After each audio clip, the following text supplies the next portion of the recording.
Hey guys, Mark Farashi, Protect Dog Training. I'm hiding inside the trailer. We got a windstorm going on. For those of you who don't know it, we're just up on the Cajon Pass. So if you go down the Cajon Pass towards LA, you end up right on the Santa Ana side where the 10 and the 60 go by and all that wind. It's pretty heavy in the wind sometimes up here. So we've got a windstorm going on today. But I'm sitting here watching back on my video with Joker's muzzle work today, and he's just getting worked into the muzzle. He's been in the muzzle enough, and he has the basic understanding of it. You would be starting and doing some other preliminary type of work with him if he hadn't. You know what I mean? You're looking to see, is he, pawing at the muzzle? Is he stressed out by having the muzzle on? And Joker's not. He's been broke into it properly. So that being the case, he did pretty good. And then one of the people made a comment on that thread in regards to the decoy correcting the dog and being real, because that's the work that I do. I don't do sport versus sport training. And in sport, they let the decoy does the correction of the dog, like you see this Bambino doing. And that's because of Bambino's habits and behavior based on ring sport. He's a certified ring sport decoy. He's really good. And so, but I don't disagree with this in this case. And the reason is because, one, I've worked with Bambino enough that Joker knows who he is, and there's a relationship between decoy and dog. Secondly, Joker is a very driven dog. I mean, the dog, I thought the dog was going to be sporty. And for those of you who don't know what that means, it means basically a sport dog that has a sporty type of drives, but really wouldn't be able to go to the street because he doesn't have it in his heart. He's not really going to be a serious dog.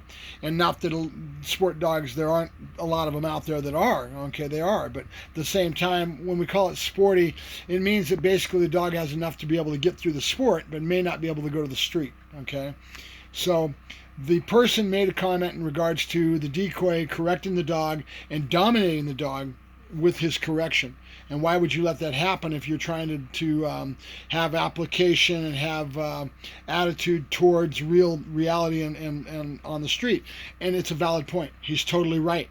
But in this regard, between me and Joker, there's a conflict between Joker, and Joker has an out problem, okay? And he always has. And me correcting him and pounding on him and coming in and there's a conflict between me and him in that regards, caused by me. I mean, we're not all perfect. We're humans, right? And it's always nice to have somebody else that can critique, can give you feedback, can be on the outside of those blinders that I've told you about before. We all have a tendency to have blinders on, right? So even that person's comment today on that thread when I posted about muzzle work was totally valid. Okay, he's right on, right? But the reason we're letting Bambino do this is because the dog has a conflict with me, so we're taking me out of the picture. I have a tendency within my behavior, who I am as a person and as a trainer, to give my dogs too much support, to be right in with them all the time, to be there for them, and I have to learn, and this is one of the reasons what I want to learn in law enforcement, to get pounded by somebody else that's on the outside of that fishbowl to critique me and to slap me a little bit, is about me learning to stand back and let the dog work on his own. Right? Because I have a tendency to be the trainer that I am. I've been doing this for so many years that I give my dog too much help. I'm right in there. And with law enforcement, with reality, with dogs that are going to be on the street, you've got to let the dog work on his own. He's got to go out there and be doing what he's doing for what it's in his heart